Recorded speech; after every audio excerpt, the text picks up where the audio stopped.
we have the cart before the horse. And we really don't even have a horse. This mandates, the CLCPA, is based on technologies that do not even exist today. We need to have a plan that is based in reality, that's feasible, that's practical, that's reliable, and that's affordable. Affordability is a huge issue with this CLCPA, and we're just seeing it now in customers' bills. Just the tip of the iceberg with the rate increases that customers are seeing, as well as other issues. I represent an area served by NYSEG and RG&E, and I can tell you that my office and many of my colleagues' offices are being inundated every day from constituents' complaints about their bills doubling, tripling, quadrupling with no rational explanation. It's time that we get answers.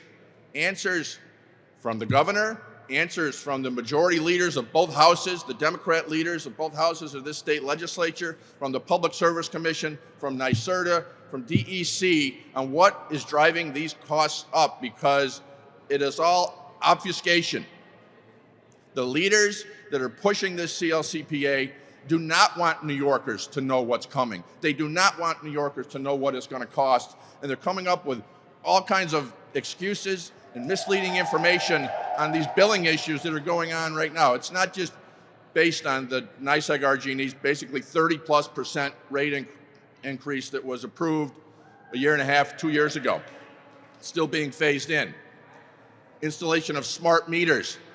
I haven't talked to anybody yet that had a smart meter put in whose bills monthly escalated exponentially with no explanation, no different usage of power in their homes, yet they're getting struck with this. These costs are going up. We cannot do this with wind and solar. It's not feasible. We've seen the collapse of wind projects off Long Island for several years in a row now, based on the cost. We are seeing Europe retract from years of this effort and the failed effort to build their power grid off of wind and solar. It's not working, it's failing, and their energy costs are quadrupling. We should look and see what works and proceed diligently to do what we can to clean our environment, to lower emissions from energy production. Nuclear is a focus that we need to fast track. We need to get that going in New York State.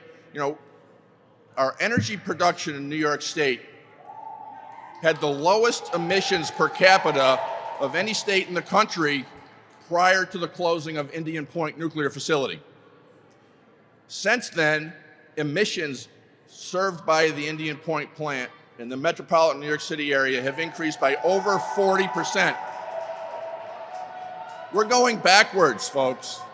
We're having the opposite effect on what we want to happen, to lower emissions. Yet we need to look realistically at the global picture and the fact that New York State accounts for 0.4% of global emissions. It's less than 0.5%. And we should continue to strive to do better. And we can do better, and we are leading the way in New York State. We should continue to. But if we eliminate our 0.4% of emissions on the earth, we're going to have zero impact on our climate issues that we're trying to deal with the climate change that we're trying to address with this mandate of the CLCPA with no plan. It's not working, it's a failure, it's driving up costs, and New Yorkers deserve to know what these costs are going to be. You know, I just asked a couple of weeks ago at the energy budget hearing a question that I've asked 3 or 4 years in a row at least now on the Champlain-Hudson transmission line coming down that's going to be completed next year. What is the impact of that project, that transmission line, going to be on the average single-family homeowner in New York State? For the 3rd or 4th or 5th year in a row, they couldn't tell me. The Public Service Commission, they don't know. NYSERDA, they don't know. They know. They're not telling New Yorkers because they don't want New Yorkers to know. And that's one aspect. We're already seeing the infrastructure improvements being baked into these rate increases that are driving rates through the roofs. It is a direct result of the CLCPA initiatives that's being passed on to the ratepayers in this state. And we're going to see it not just in our rates, we're going to see it in the cost of goods across the board, the cost of transportation, the cost of production, all going to be driven up by this. And that is going to be a disaster for the affordability, the cost of living in New York State. And it's only going to exacerbate the exodus of people from New York State to other states. So we need really, as Mario said, to put a pause on this. Let's do a real cost-benefit analysis and see what are we going to get and how much is it going to cost. New Yorkers deserve to know, how much is this going to cost?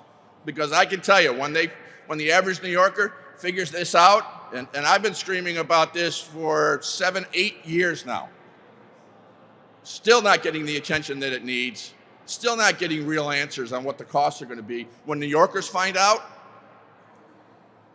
it's going to be a revolt in New York State.